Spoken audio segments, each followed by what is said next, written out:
Hello Leo, it's Lorene from Inside Readings with your insights for the month of 20 at the end of this year.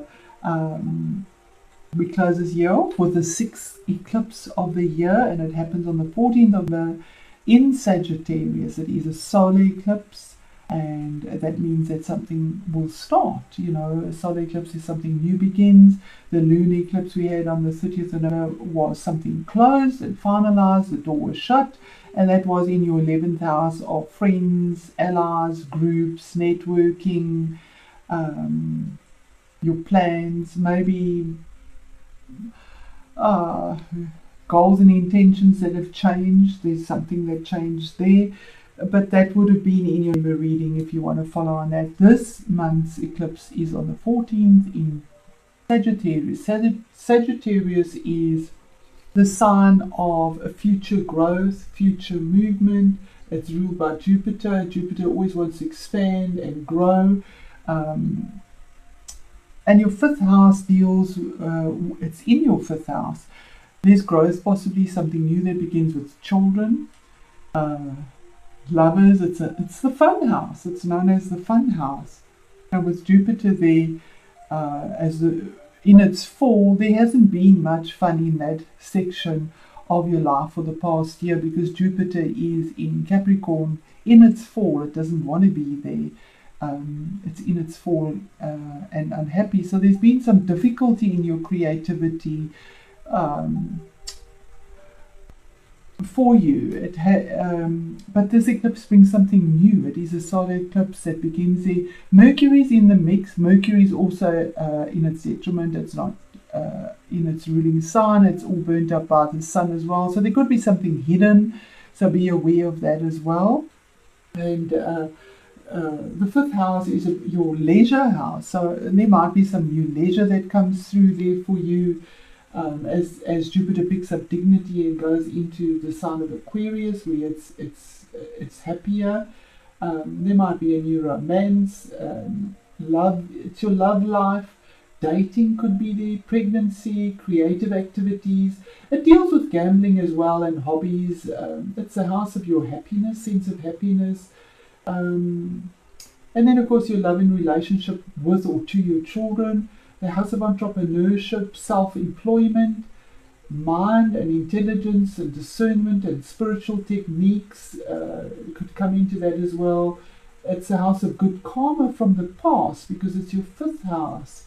Courtship, love affairs, romance, partnerships, committed relationships could also fall into that.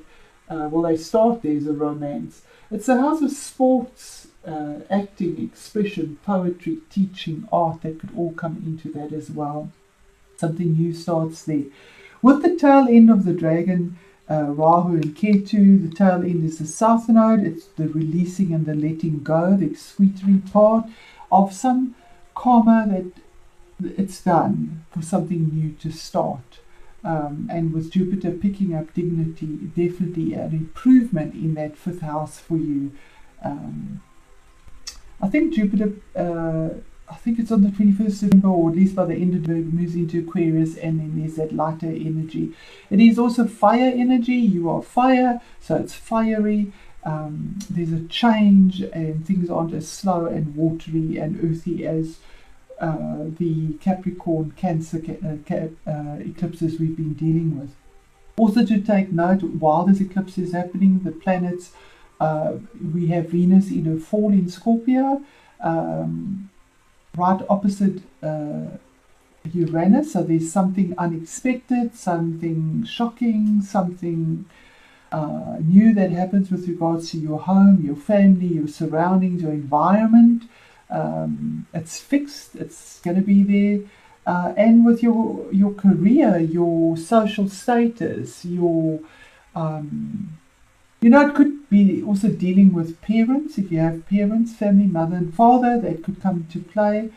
It's your roots, your ancestors. Something comes out, something there, something that's secret that could come out there suddenly.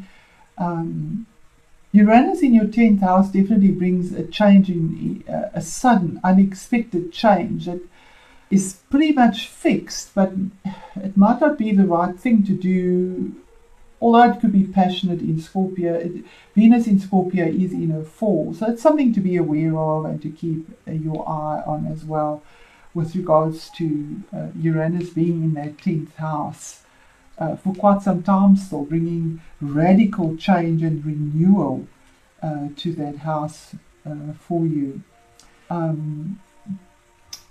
Mars is in Aries, where it rules and is very strong. That's your 9th house. That is long distance travel, communication. It can deal with legal situations. It could be the guru, it could be knowledge gained. There could be something that comes through there. You need to have patience as well, because it rules Scorpio. So there could be sort of irritation or impatience that comes through there as well, that you need to be aware of. And Neptune is in your 8th house, and it has been there for a long time. Now the 8th house is the house of resources, but it's other people's resources, like loans, bank loans. It's the house of trauma as well, and death. The house of deep death and rebirth. The house of passion and jealousy, secrecy. And, you know, having Neptune in that house, you could be under the illusion of something, and in a fantasy world, and there could be deceit in that section.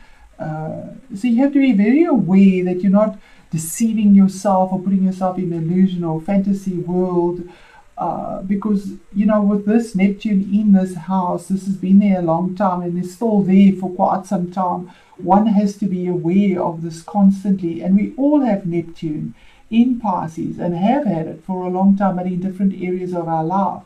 And Neptune, yes, is a planet that can really deceive one with illusion and fantasy and wonderment and expansion that is unreal.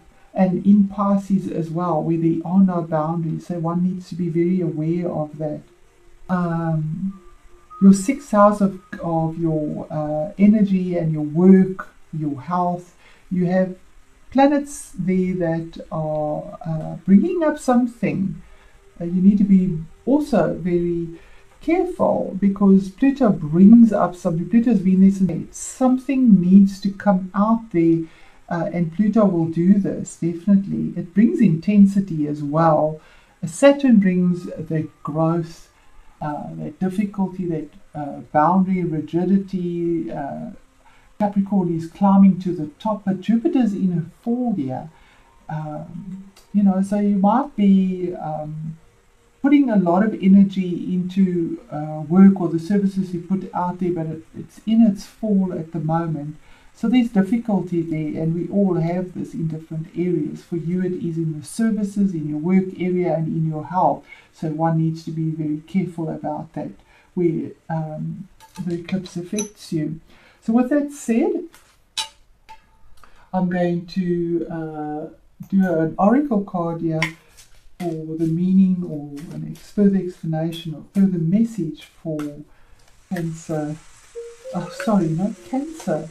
For Leo, and how these eclipses resonate for you. And then we have the rain pouring down, and it says ferns, new wonders. It did come out in reverse, so we'll read that for you.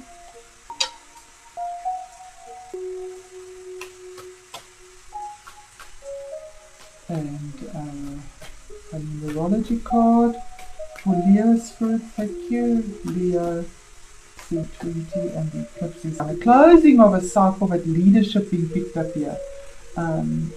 Closing of a cycle, because 1 is 9, and leadership coming into this. And you do have your 10th house, you have Uranus in there, the 10th house. So that would definitely be sudden leadership being picked up here. Because Taurus as well is about property. It also deals with security, and there's sudden changes there in your 10th house of your status, your whatever it is. There's leadership coming through here. So let me pause this to get to save time and read it from the book. Okay, Leo. So ferns, new wonders, and it says balancing the heart and the mind can be difficult at times, especially with what is going on in the skies for all of us. So both are necessary to function in the mundane world. Following the heart blindly, that opens us to deception and uncontrolled fancy, seeing only what we want to see. That's Neptune, not what really is. On the other hand, being too skeptical leads to cynicism, and that can be with Saturn. So just because you may not have experienced something or have rationalized your past experiences with it, it does not mean that the experiences aren't real. Keep an open mind. It will open your life to some new color and some wonder-filled phenomena. So that's what the eclipse is bringing in for you. New wonders. Keep an open mind. Don't get lost in illusion and fantasy. And one, leadership. So it says here, this card indicates a time to lovingly lead and guide others who are less capable than you. This may apply to your workplace, community, family, or circle of friends. By drawing this card, you are being encouraged to have confidence in your ability to motivate and inspire those who accompany you on your path. And here you can absolutely inspire. This card also indicates a role as a leader in your field.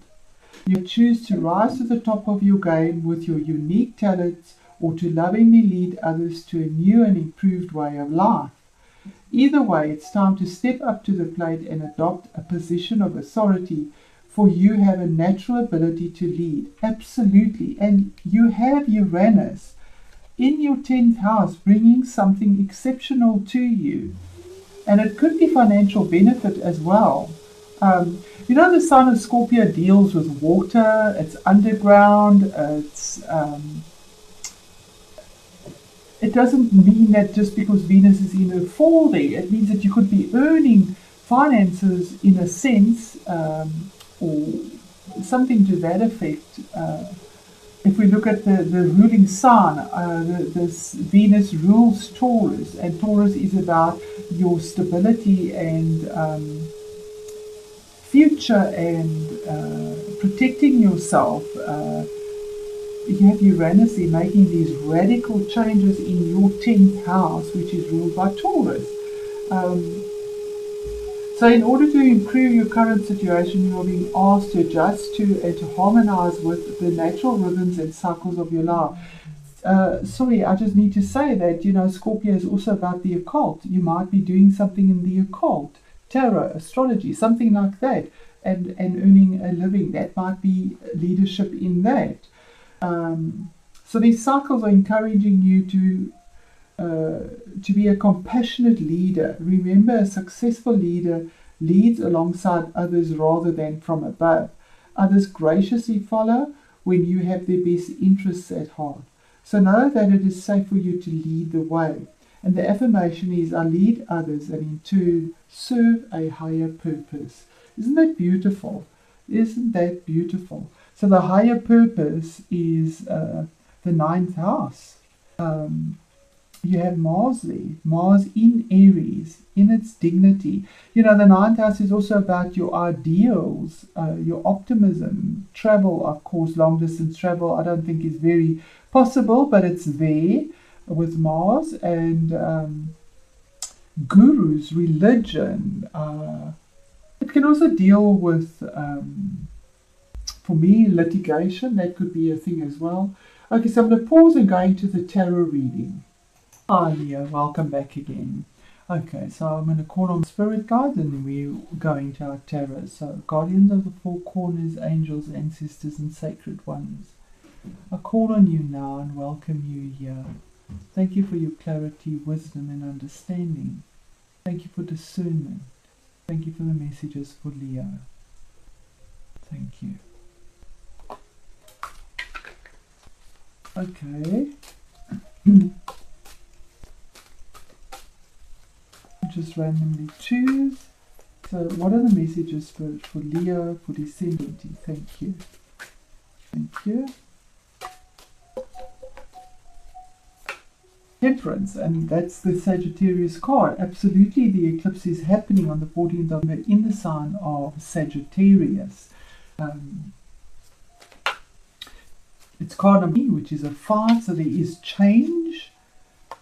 Temperance is about being temperate, about being flexible, about mixing, being the alchemist of your life, mixing, being flexible and mixing what you need to mix by using intuition. She's mixing from one cup to the other cup. It's a gold and silver cup, so there's opposing forces, but she's not spilling a drop because she's focused, she's balanced, she's flexible, she's adaptable, and that's what temperance means. It's a major arcana, it's a significant card, saying temperance, moderation, takes you to the Six of Swords, which is moving on to calmer waters, taking the lessons you've learned, which have been difficult. Swords are difficult lessons.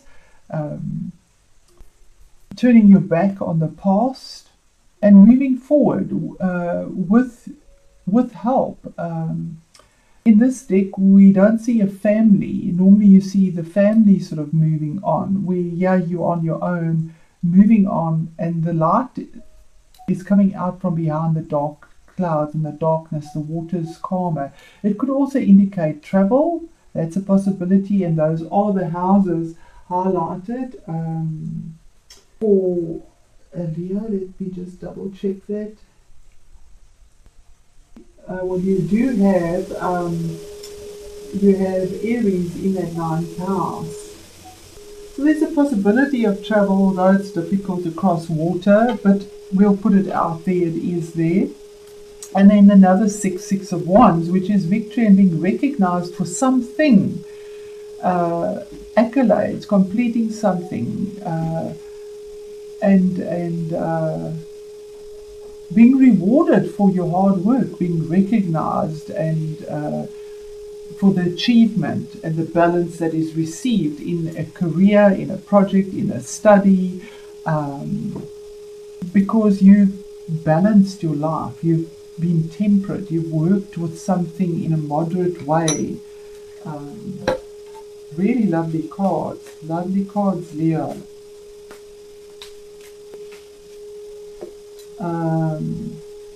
Something you've invested in, you finally can open the treasure trove and set it free, opening it to healing.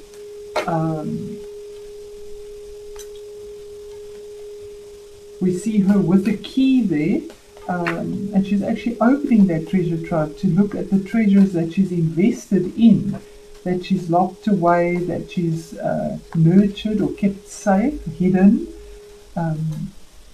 And again, 9 of Wands, there is definitely a closing of a cycle, another 9 here.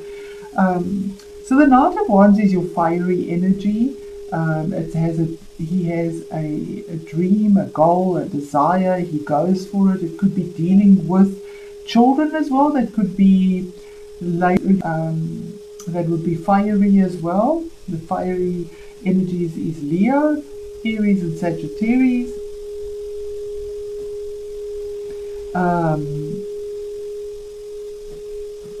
Something could have been locked away or you invested in. There's a goal of investing in it. But if this treasure was locked away in the past, the key has opened it. There's balance and moderation that's come through here. Moving on to calmer waters, sailing away from something that was difficult, possibly with regards to a child. And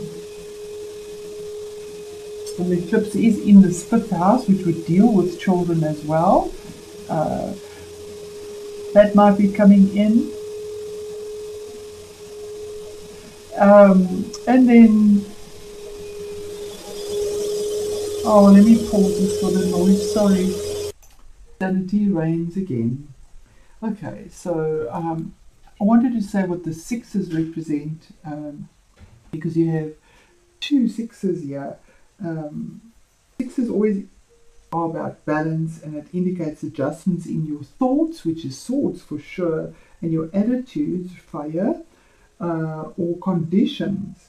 And they represent the ability to transcend difficulty, because that balance is there and you have moderation here. So there is this balance of not spilling anything. It could have been emotional, it could have been hard words spoken, whatever it was.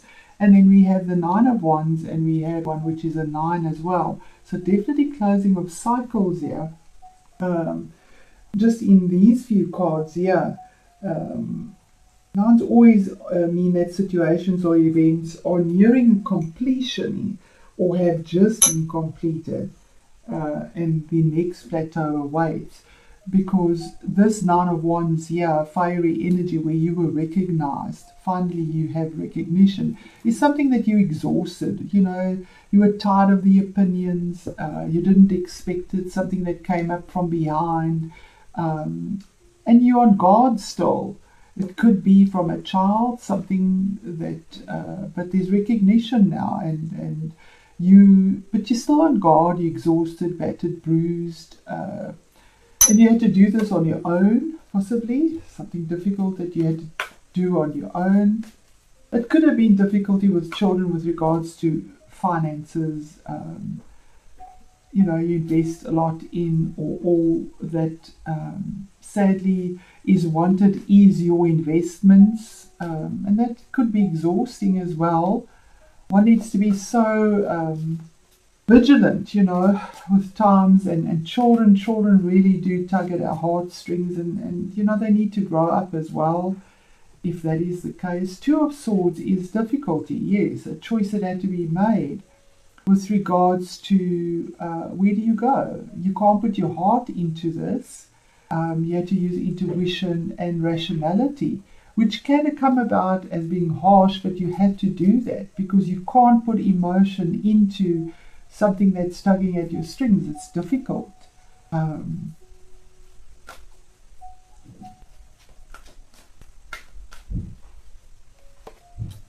Yeah, it has brought a lot of difficulty, sadness, guilt, depression, because of something that is lost emotionally, mourning for something. And the offer is there, presenting itself, but the focus on what is lost. So it could be, you know, fives is challenge and change. This could definitely be with a child, because the eclipse is there with this fifth house. And if it is Leo, it is very difficult when it is children to be dealing with difficult situations. You definitely are tired. You're tired of it, and need to, and are constantly on guard for what is the next thing. But there's recognition of this. There is some form of recognition that comes through here. You know, a person has to make a decision in life sometimes about what is and what isn't. And we all have hard decisions to make. And there it is, Mother, the Empress. It could be dealing with a child and you, the mother figure, or dealing with a being the mother. The fourth house, that's where your Venus is, and that's where Uranus is, that deals with mother. There could be definite difficulty with this, but there's birth of something new. The Empress comes through with something new. She promises birth of abundance that doesn't have a price tag. There she has Venus on her neck. So isn't that amazingly beautiful? Even though there's difficulty, maybe with children or relationships or romance or something like that, there's abundance and recognition. That's the yin and yang. There's always a breath of fresh air somewhere. There's calm, moving on to something calmer, taking the lessons you've learned, abundance, giving birth to something new, something that doesn't have a price tag, something that is there. So threes, you have, not that threes. I'm going to do an oracle on this and see how that resonates. You could be dealing with the mother, or you are the mother and having difficulty and having to make a choice that is not easy to make, feeling pretty exhausted about something, recognizing something, moving on.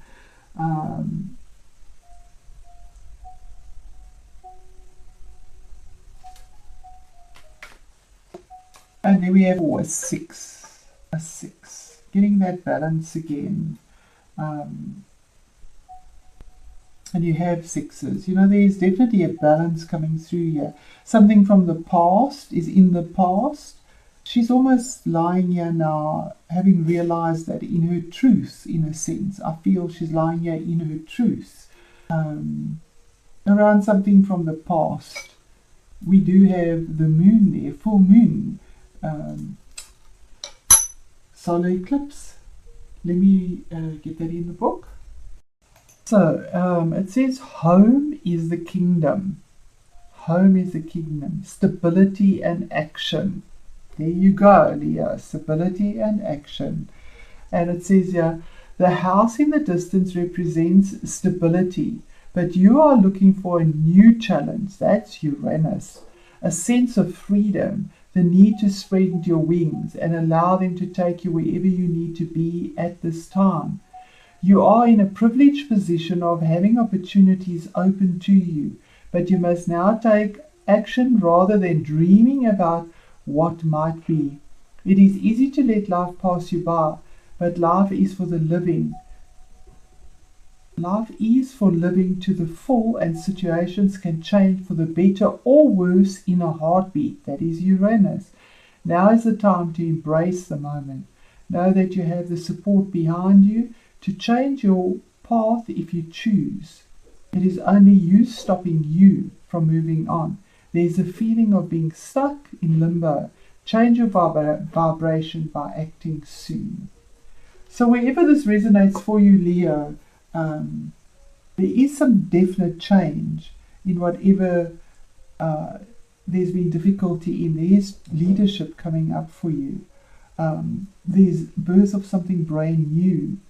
And there's balance now because of the temperance that's come through. As these planets pick up dignity, so does everything else move and pick up dignity. With that said, I'm going to close this reading and say I wish you all the best for this festive season. Blessings to your family and yourself, and hope to see you in the new year again.